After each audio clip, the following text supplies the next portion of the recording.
C'est très mauvais signe. Marie-Gisèle, c'est ma ruine que tu cherches? Mais tu es sourd ou quoi? Ça sent le patibulaire à plein nez, fais quelque chose. Réponds-moi, c'est ma faillite que tu veux?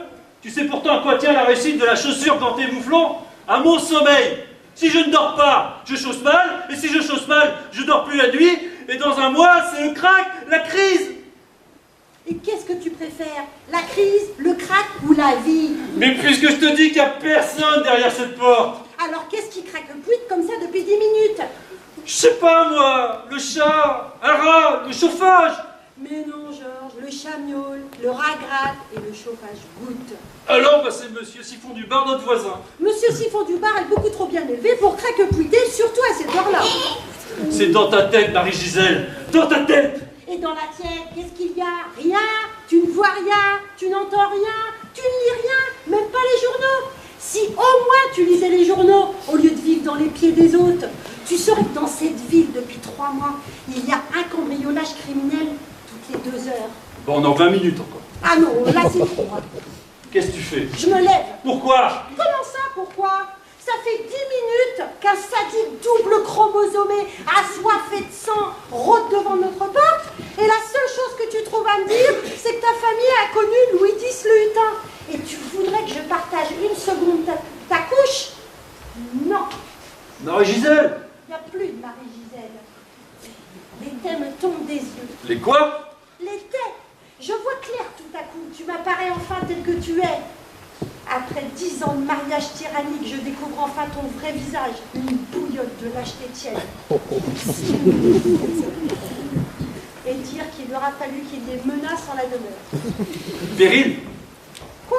Bah, péril en la demeure. Non, menace. C'est fini l'étouffement, Georges. À partir d'aujourd'hui, je suis libre, je respire, ma langue est la loi, et je dis menace en la demeure. Et si tu n'es pas content, c'est du pareil au même.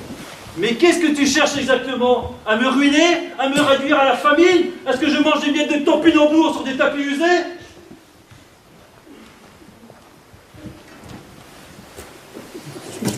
Quand je pense que j'ai perdu mes 10 plus belles années à tes côtés, à côté d'un vendeur de tatane, un soldeur de pompe qui, au premier assassin venu, lui largue sa propre femme, moi, une moisson floripintade.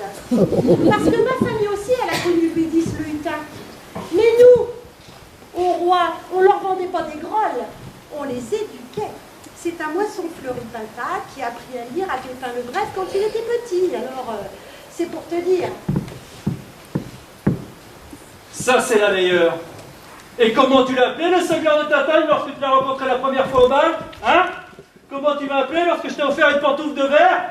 Dis-le, mon prince charmant que tu m'as appelé. Alors s'il te plaît, tu la ramènes pas avec ton Pépin le Bref. Il m'arrive même pas à la cheville. Quoi? Tu oses insulter un ami de mes parents qui était la générosité même, alors que pour me conquérir, tu n'as été capable de m'offrir qu'une pantoufle, même pas la paire. Et en plus, elle ne m'allait pas. Comment? Une pantoufle dans tes mouflons faite de mes mains, elle ne t'allait pas? Non, et d'ailleurs, rien de ce que tu m'as fait ne m'a jamais été. J'aurais dû écouter ma mère, épouser un des nôtres, affreux. Et tu sais ce qu'ils faisaient des mégères de ton cru, les preux, Pépin et les autres? Et puis ils les balançaient du haut de leur donjon, et de joie ils se peignaient une croix blanche sur le glanfanon. Est-ce que je t'ai déjà balancé du haut de ton donjon? Réponds-moi. J'aurais adoré ça. T'aurais adoré ça? Oui, j'aurais adoré qu'une seule fois tu me donnes la seule chose que j'ai désirée vraiment, la poésie. Galoper sur la plage accrochée à ta selle, manger de la viande crue à pleines dents, crier ton nom dans les dunes, rouler notre désir dans la vague océane, saisir l'aube et le vent en scrutant du donjon, enfin vive quoi! Et tous nos étés à Touquet-Plage, tu les as oubliés? Tous nos après-midi au pédalo, je chantais à perte de voix. Qu'il est beau le soleil, qu'il est beau, il est vermeil, il donne notre peau. Tu les as oubliés ces moments de joie? Bon, Georges, Ah quand même. toi en maillot de corps sous un parasol, ça ne s'oublie pas. Ça vous marque à vie comme un cauchemar qui vous hante à jamais la rétine.